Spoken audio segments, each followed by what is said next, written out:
This is that video I told you I would upload. I think it was like 2 weeks ago, and I meant to last week, but it didn't happen, so here it is now. Well, this is all tremendously exciting. Every decade or so, the nice folks at Disney sponsor a get-together with all the lead actresses of recent animated features.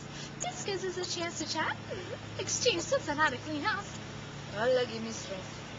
and overall, just get to know each other as girls. Women. Since I was the first full-length Disney heroine, they genuinely asked me to moderate.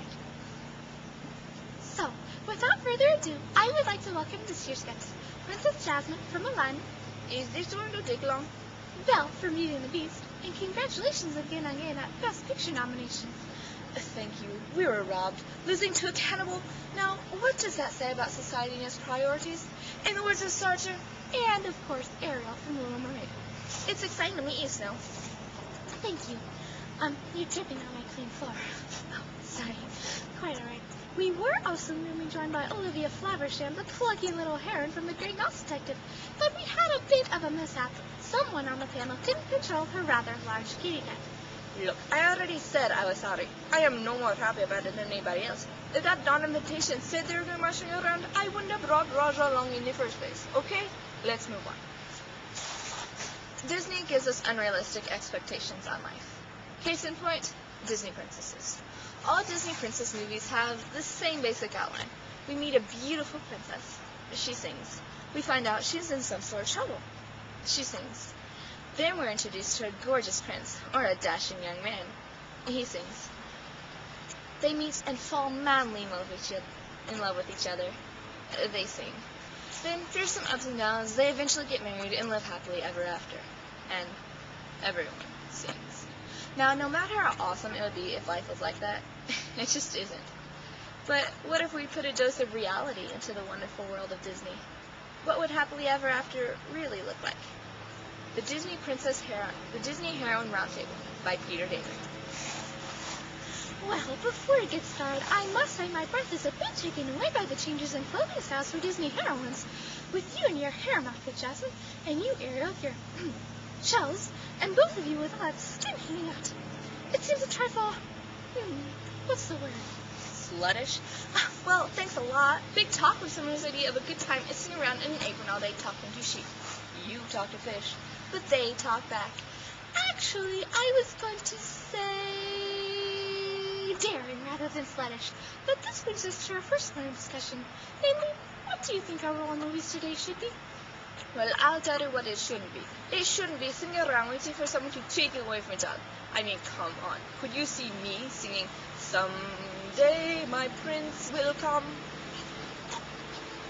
You don't have to see your finger out and gag, Jasmine. It happens to be a very lovely song. Jasmine's right. Life isn't what happens to you. Life's what you make happen. You have to take control. That's what I did. Me too. So did I. Oh, sure. Right.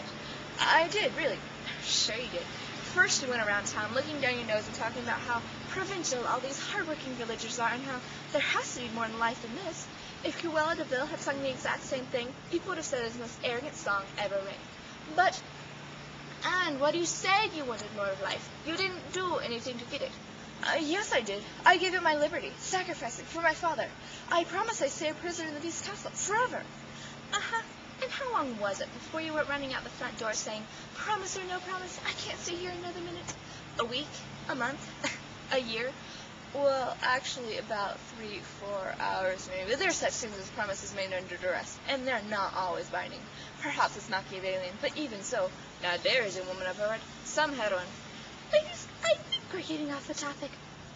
Me, I defied my father. I had the guts to go against what he said and run off. Your father. What does that suppose to mean?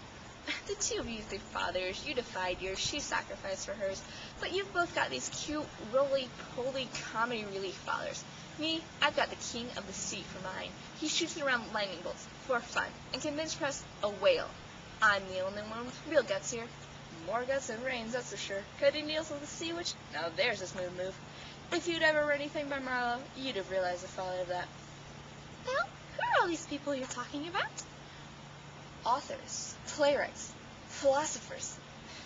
Crack open a book, why don't you? You too, Miss Turkish Chunks. You too, Fishy. I read books.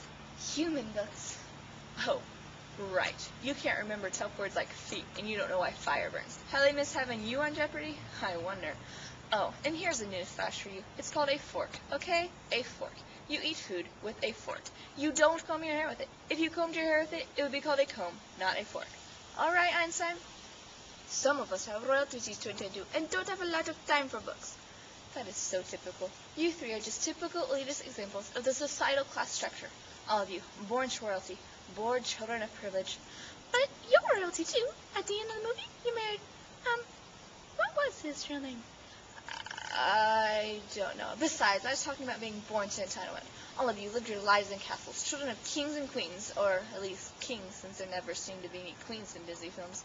So you endured a couple of days of hardship, dabbling in the sort of life I lived every single day before you settled down with your prince.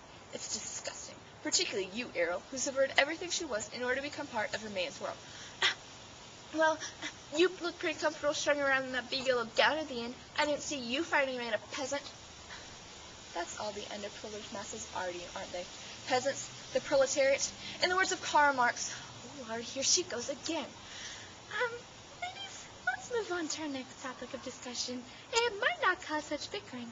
Namely, what do you look for in a prince? Well, for me, it was love at first sight. I saw him dancing and talking, and I just knew. I just knew. Guy flashes his mind on royalty, I told you, and you get all mushy. Love at first sight is a convenient excuse, don't you think? Some of us, Jasmine, are fortunate enough to meet our prince and be drawn to him immediately. Others of us turn princes into kitty treats for our tigers. Some of us know, prefer thinking. Ariel, your prince is heroic enough, but about as thick as a brick. Why, you Snow. You never so much as spoke to the guy. How could you possibly have known he was the man for you? What about him could possibly have drawn you to him? If you want to know why I love him so, it's in his kiss. That's what it is? You're really pathetic, Snow. You know that? Not that I can say Ariel or Jasmine, but Eric defeated Ursula, and Ariel went off with him. Aladdin defeated Jafar, and Jasmine married Aladdin. For the dwarves. Dwarfs! Whatever.